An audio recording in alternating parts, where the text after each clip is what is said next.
Bonjour à tous et bienvenue, c'est le Carl Actu numéro 45, votre rendez-vous live au cœur du territoire. Avant de passer à l'annonce du sommaire et de l'invité de l'actualité du jour, je tiens à vous dire que nous annoncerons les deux gagnants du grand jeu concours qui a eu lieu durant la Coupe du Monde 2022. Donc restez connectés. Au sommaire, la une du jour avec Bic en nous chez Dany. L'actualité de ce jour concerne le PCAET. Vous en saurez plus avec notre invité du jour. Aujourd'hui, nous sommes dans les locaux de la Riviera du Levant. Pour en savoir davantage sur le plan d'action qu'est le PCAET, nous allons tout de suite recevoir l'INSEE Quimper, responsable mission transition écologique et énergétique. Bonjour l'INSEE. Bonjour Naomi. Alors l'INSEE, est-ce que tu peux nous dire ce que c'est que le PCAET? Alors le PCAET, c'est le plan climat, air, énergie territorial de la carte. Alors, qu'est-ce que c'est? C'est un plan qui permet de traiter tous les enjeux climat, air, énergie, comme c'est indiqué. En fait, il a été réalisé suite à un diagnostic territorial et suite à des sessions de concertation avec les différents acteurs du territoire, les acteurs économiques, les élus, le grand public. Et du coup, le PCAET, c'est un plan qui traite de plusieurs sujets tels que la mobilité, l'énergie, les consommations énergétiques en elles-mêmes, la qualité de l'air ou bien l'alimentation durable. Alors, pourquoi on fait un PCAET? Parce que, du coup, comme vous l'avez vu, on a tout un bouleversement climatique, des changements climatiques, de plus en plus de cyclones violents, etc. Et pour cela, il faut mettre en place des actions pour pouvoir réduire tous ces impacts. Parce qu'en fait, c'est parce qu'il y a des gaz à effet de serre qui vont dans l'atmosphère, qui continuent à se répandre, voilà. Et donc, nous, on a aussi à notre niveau des actions à mettre en place pour éviter de continuer à émettre tous ces gaz à effet de serre. Donc, pour cela, on met en place des actions sur tous les sujets que je t'ai indiqués. D'accord. Donc, c'est très clair sur le PCAET. Est-ce que tu peux nous dire qui sont réellement les personnes concernées par le PCAET? Alors, le PCAET, ça concerne tout le monde. Ça concerne tout le monde parce qu'il y aura des actions vraiment ciblées pour les acteurs économiques tels que les acteurs touristiques. Pour le grand public, par exemple, comment réduire ses consommations d'eau, d'énergie, comment avoir une alimentation locale, des choses comme ça qui permettront de réduire son impact carbone, son impact environnemental. Et puis, ça concerne aussi les élus, nous, lorsqu'on construit quelque chose, construire durablement. Donc voilà, ça concerne tout le monde et tout le monde a son geste à faire pour réduire son impact environnemental. D'accord. Comment la Riviera du Levant, elle, quelles sont les actions qui sont déployées par la CARL justement pour réduire cet impact environnemental, on va dire? Alors, la CARL est très engagée dans tout ce qui est enjeux environnementaux. Nos élus sont très motivés pour agir en ce sens. Donc, il y a plusieurs domaines. On peut agir dans l'aménagement du territoire, dans les actions, la mobilité. Donc, l'année prochaine, il y aura tout un programme d'action qui concernera principalement pour l'année prochaine, l'alimentation durable, donc tout ce qui est jardin partagé, il y aura des sensibilisations, des formations, tout ce qui est mobilité, covoiturage, comment avoir une mobilité plus verte. Aussi, il y aura des sensibilisations sur la biodiversité en elle-même, quelles espèces sont présentes sur nos territoires et comment les protéger. Et puis, il y aura aussi des actions vraiment comme on est un territoire touristique, sur des guides en faveur des touristes, comment protéger notre territoire, comment les hébergeurs aussi, comment ils peuvent avoir une autonomie énergétique et tout ça en faveur de la préservation de l'environnement. D'accord. Donc c'est très clair pour cette question. Est-ce que tu peux nous dire, donc déjà ce plan il est jusqu'en 2026, c'est Voilà. ça non, il a été adopté là en 2022 et donc il est pour une durée de 6 ans. Donc jusqu'en 2028. Jusqu'en 2028, d'accord. Est-ce que tu pourrais nous dire, pour aussi les internautes qui nous regardent, quelles sont les solutions pour réduire à notre échelle notre impact environnemental? Alors, c'est à l'échelle de tous. En fait, il n'y a pas de petits gestes. Chacun a quelque chose à faire. Donc, il y a des choses qui seront faites pour les acteurs économiques à grande échelle, pardon. Et puis, il y a des petits gestes qu'on peut mettre en place, nous, à notre échelle. Donc, ce sera aussi l'objet des sensibilisations. Mais par exemple, aujourd'hui, je peux vous dire, par exemple, la clim, on peut l'augmenter d'1 degré. Et ça permet de réduire de 10% la facture énergétique, mais aussi les émissions qui sortent des gaz, les émissions de gaz à effet de serre qui sont produites par la consommation de la climatisation. Donc, réduire d'1 degré déjà sa climatisation, enfin augmenter, passer de 19 à 20, déjà, c'est déjà un grand geste. Et il y a plusieurs petits gestes comme ça qu'on peut mettre en place au quotidien, en fait, dans notre vie de tous les jours. Donc, on invite chacun à augmenter la consommation, enfin, la température de la clim. Ce serait déjà un grand geste. En tout cas, merci Lindsay d'avoir été notre invitée du jour. Je ne sais pas si tu as des choses que tu voudrais ajouter éventuellement. Si c'est bon pour toi, on va poursuivre avec la une du jour. Merci. Bon. Merci Lindsay d'avoir été notre invitée. Nous allons poursuivre. Alors, concernant la une du jour, que vous pouvez apercevoir juste ici. L'association Bic en nous chez Dany est un accueil de loisirs sans hébergement, à savoir un ALSH, plus communément appelé centre de loisirs situé à Belle-Plaine, donc face au terrain de football au Gosier, qui est réservé aux enfants de 6 à 12 ans et de 13 à 17 ans domiciliés au Gosier.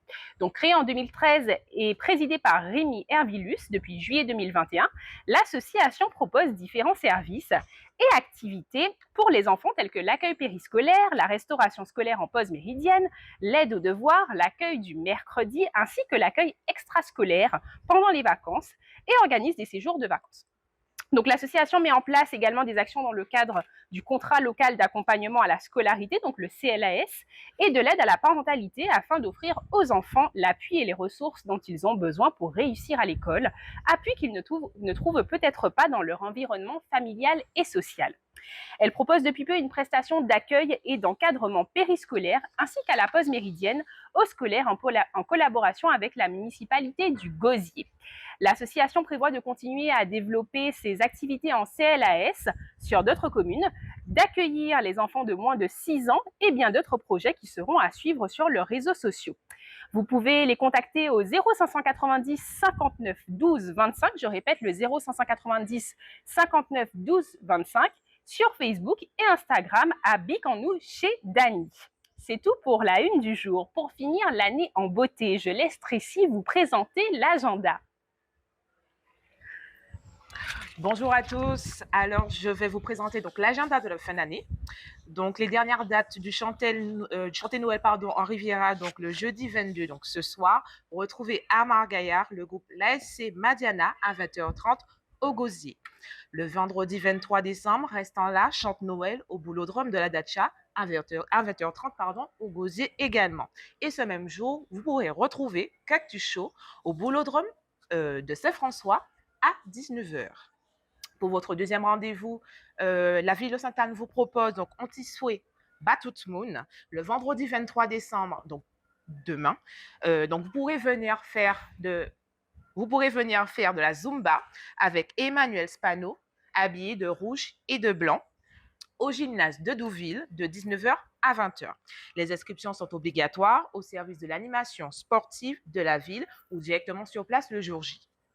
La GSF vous propose aussi ce vendredi 23 décembre un Noël à Timoun, donc à partir de 14h au local de l'association.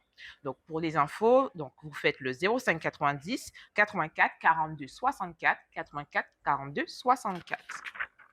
Ensuite, le Père Noël plonge cette année avec les requins.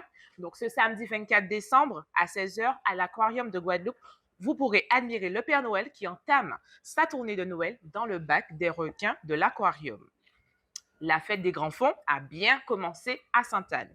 Les prochains rendez-vous sont donc le 28 décembre, un tournoi de Scrabble à 15h au foyer socioculturel Rachel Bordelais, donc infoline au 06 90 76 05 18. 76 16 05 18. Le jeudi 29 décembre, un tournoi de Tipointicois et Belote à 16h est également au foyer socioculturel Rachel Bordelais. Infoline au 06 90 06 26 40 06 26 40. Le vendredi 30, toujours pour la fête des grands fonds, un déboulé carnavalesque avec l'association Songez ça est prévu à 19h30. Le dimanche 1er, donc là, pour la fin, c'est la messe à l'église Sainte-Bernadette à 8h. À 9h30, un défilé du cortège officiel. À 10h, la cérémonie officielle au foyer socioculturel Rachel Bordelais. Et enfin, un vin d'honneur à 11h. L'association Grindr vous propose des séances fitness, steps, cuisses, abdos fessiers, renforcement musculaire, stretching avec Julie de Dooley Sport tous les mardis de 18h à 19h dès le 3 janvier 2023.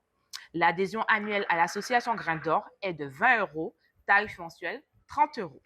Renseignements et inscriptions au 06 90 96 00 56 ou au 06 90 28 26 38. 5e édition du festival Groupapo Pouté-Poutan sur le thème Lumière qui aura lieu sur le stade de Belle-Plaine au Gosier. Premier rendez-vous le vendredi 6 janvier à 19h. Cérémonie officielle d'ouverture du festival Groupapo. À 20h, grand concert du mouvement culturel Akiyo avec Kozeika en première partie.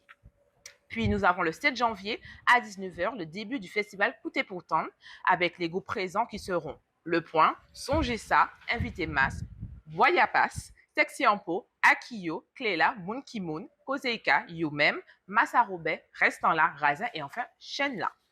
Et pour finir, une information à noter des plus importantes, la préfecture vous informe qu'il est interdit de détenir et d'utiliser des pétards et des feux d'artifice sur le département de la Guadeloupe du 16 décembre 2022 au 2 janvier 2023. Donc, c'est tout pour moi pour votre agenda de fin d'année. Je vais inviter donc Naomi à venir me rejoindre pour qu'on puisse annoncer les grands gagnants du jeu concours de la Coupe du Monde. Alors, on vous l'avait promis, hein, on a les 2 € gagnants donc du coup de la demi-finale et de la finale. Je vais laisser Anaëlle annoncer le grand gagnant de la demi-finale. Hein. D'accord. Donc, pour la première gagnante de la demi-finale, c'est Juliette Juju, si je ne me trompe pas. C'est bien ça. D'accord, Juliette Juju. Donc, félicitations à elle. Félicitations, Juliette Juju. Tu es l'heureuse gagnante de la demi-finale. Donc, elle remporte, Anaëlle, un beau billet. Donc, aller-retour, Pointe-à-Pitre, Paris. Félicitations encore. Je vais donc maintenant annoncer le grand gagnant de la finale hein, de la Coupe du Monde. Donc, c'est tout simplement Céline. Céline, tu es l'heureuse gagnante de ce billet d'avion également aller-retour, donc Pointe-à-Pitre, Paris. Tu es l'heureuse gagnante et de toute façon, nous ne manquerons pas d'annoncer sur les réseaux sociaux hein, avec un petit visuel. Vous saurez exactement qui a gagné et on pourra vous identifier directement. En tout cas, on félicite de nouveau les grands gagnants. Et nous remercions aussi bien sûr les partenaires, donc Air Caraïbes et RCI, pour avoir participé avec nous à cette manifestation. Merci encore. Eh bien, c'est tout pour notre Cœur l'actu du jour. Nous avons terminé. En tout cas, nous vous souhaitons, Anaëlle et moi-même, de joyeuses fêtes. De très belles fêtes de fin d'année. Faites attention sur la route. Hein. Soyez prudents. Nous vous souhaitons de très belles fêtes et en tout cas, on se retrouve dès l'année 2023, début d'année prochaine, pour de nouveaux Cœur l'actu avec Tracy. Voilà. Bonne fête à tous. Oh, oh.